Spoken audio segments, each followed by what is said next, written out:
January has kicked off with a bang, and we're only 4 days in.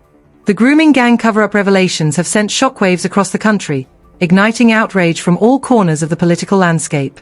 Today, we're diving headfirst into this explosive controversy, scrutinizing the fiery accusations aimed at Labour leader Keir Starmer, the bombshell comments from Elon Musk, and the urgent calls for accountability from Reform MP Richard Tice. Before we jump in, smash that like button, subscribe to our channel, and become part of our growing community for all the latest breaking news and in-depth analysis from the UK.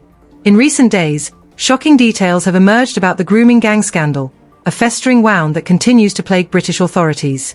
The accusations of systemic failures and political inaction are once again igniting public fury, and this time, Keir Starmer finds himself in the crosshairs. Elon Musk, the billionaire owner of X, has unleashed a scathing tirade against Starmer, branding him complicit in what Musk describes as the worst mass crime in British history. His incendiary remarks have sparked a massive online uproar, with some even calling for King Charles to dissolve Parliament and demanding the imprisonment of Labour's safeguarding minister, Jess Phillips.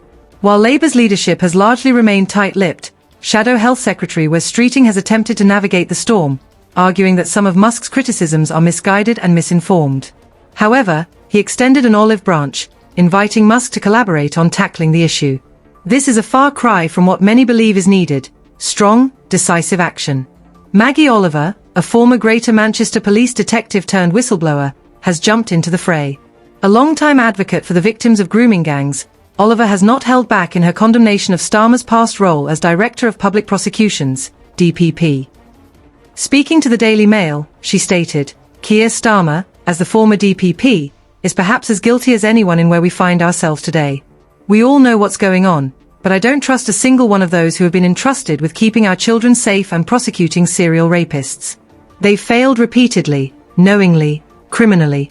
During Starmer's tenure as DPP, the first grooming gang prosecution in Rochdale was initiated in 2013. Still, critics have pointed out that earlier cases were dropped under his watch, including a significant one in 2009. Starmer himself admitted that issues of ethnicity and a lack of understanding of the victims contributed to these failures. Oliver is now calling for a fresh and completely independent investigation into the decades-long abuse of young girls by grooming gangs, echoing the calls for greater accountability that are gaining momentum. Adding fuel to the fire, Reform MP Richard Tice delivered a blistering critique of Starmer's leadership. His statement was unequivocal: Starmer is guilty as anyone over grooming gangs on children. He must make a clear statement. What did he know and when? Was he asleep at the wheel or just useless? Tice's comments reflect a growing discontent among the public who feel that political leaders, past and present, have failed to confront this issue head-on. He demands that Starmer address the accusations directly and take responsibility for his past actions or inactions. In response, a Labour spokesperson attempted to deflect the criticism, stating that they welcome an independent investigation commissioned by Oldham Council, which aims to prioritise victims' voices. However, many argue this response falls woefully short of addressing the deeper questions surrounding Starmer's role and the broader political failures in addressing grooming gangs.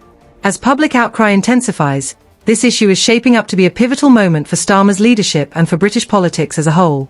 The scandal transcends party lines, with both Labour and the Conservatives facing accusations of negligence over the years in the face of these horrific allegations. One thing is abundantly clear: the victims of grooming gangs deserve justice, and the public is demanding accountability. Will Starmer step up and provide the answers the public seeks, or will he continue to evade responsibility? What do you think? Is Starmer guilty of failing to act decisively as DPP, or is he being unfairly targeted? We want to hear your thoughts in the comments below. In other news, a woman who vanished from Coventry 52 years ago has been found alive and well. She was located just hours after police released an old photograph of her on their website and social media platforms. The woman went missing in 1972 at the age of 16, leaving her family and community in shock. Investigators had speculated that she might have been in a relationship with an older man or chose to leave without informing her loved ones.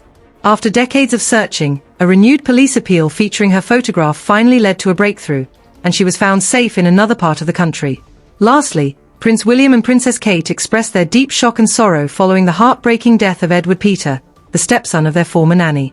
Peter, 31, was one of 14 victims killed when a pickup truck deliberately crashed into crowds on Bourbon Street in New Orleans on New Year's Day. The attack, allegedly carried out by a U.S. Army veteran with suspected Islamic State links, has devastated the Peter family and left the royal family mourning. In a heartfelt statement, Prince William shared his and Kate's grief, extending their thoughts and prayers to the family and all affected by this horrific event.